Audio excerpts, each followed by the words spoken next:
আজ খুলনা দিবস উপলক্ষে বর্ণাঢ্য শোভাযাত্রা, আলোচনা সভা আর উৎসবমুখর পরিবেশে পালিত হল খুলনা দিবস।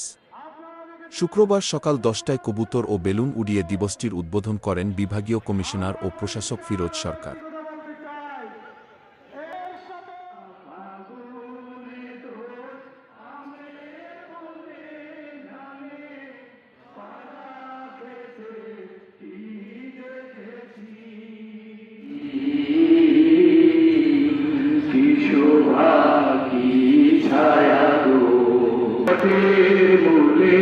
নদী তুলে তুলে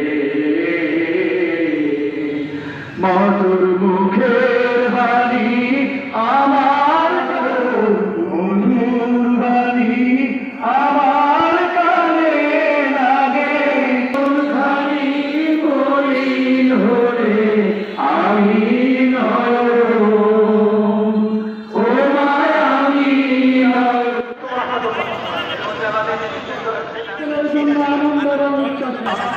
সেপ্টেম্বরের 7 তারিখে আসার পর থেকে এই যে সরকারের সাথে আরো অনেকের সাথে যোগাযোগ হয়েছে, কথা হয়েছে।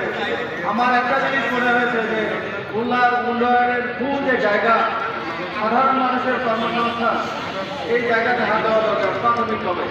তারপরে তো এয়ারপোর্ট, তারপরে তো ট্যাক্স কলেজ, এটা সেটা বড় লোকদের জন্য উন্নয়ন দরকার নাই। আমার সাধারণ মানুষের মানুষের জন্য কর্মসংস্থান এবং স্পেশালি শিল্প কারখানা, যেটা একসময় ছিল এই শহর জাগ্রত ছিল, একসময় সন্ধ্যার পরে আলোতে ভরে যেত। সেই জায়গা থেকে আমি মনে করি যে ওই জায়গাতে হাত দেওয়া দরকার। সেটা আপনারা কিভাবে করবেন চেষ্টা করেন। ধন্যবাদ সবাইকে।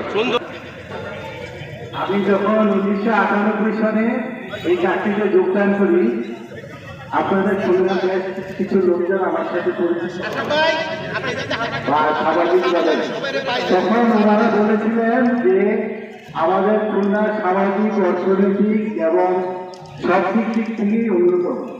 তা আমি এখানে যোগদান করার পর তাই দেখছি, সামাজিক বলেন, অর্থনৈতিক বলেন এবং সাংস্কৃতিক বলেন, সব দিক থেকেই খুলনা আমার মনে হয় 8টা ডিভিশনের মধ্যে 1 নম্বর। এবং এই বিষয়গুলি নিয়ে আমার সাথে গত 20 তারিখে যে ক্যাবিনেট মিটিং হয়েছে, বেশ কিছু ইন্ডিকেটরে আমরা খুলনা নির্বাচন করেছিলাম। কারণ আমার মন থেকে বলে আছে, তার বাকি ইন্ডিকেটরগুলি তো আমরা প্রথম হবো ইনশাল্লাহ। তো এই জন্য আপনাদের সবাইকে নিয়ে আমরা কাজ করবো, কাজ করার ইচ্ছা ব্যক্ত করছি। সুশীল সমাজ বলেন বা আজকে আপনাদের যে খুলনা উন্নয়ন কমিটি, তাদেরকে নিয়ে আপনারা যে আয়োজন করেছেন, আমি সত্যি অভিভূত। এমন একটি সুন্দর আয়োজনের জন্য, এবং গরমের দিনেও, এত গরমের দিনে আপনারা সবাই একত্রিত হয়েছেন। ভবিষ্যতে আপনাদের সবাইকে নিয়ে আমরা সবাই কাজ করবো, যারা প্রশাসনিক কর্মকর্তা। আর মাঝে দিয়ে একজন বলেছেন আমাকে যে গত 1 মাস আগে, আপনি তো যেভাবে খুলনার কথা বলেন, আপনি কি খুলনার পার্মানেন্ট রেসিডেন্ট? আমি তো ইয়েস, খুলনার পার্মানেন্ট রেসিডেন্ট। যতদিন থাকি এখানে তো আমার রুটি রোজগার।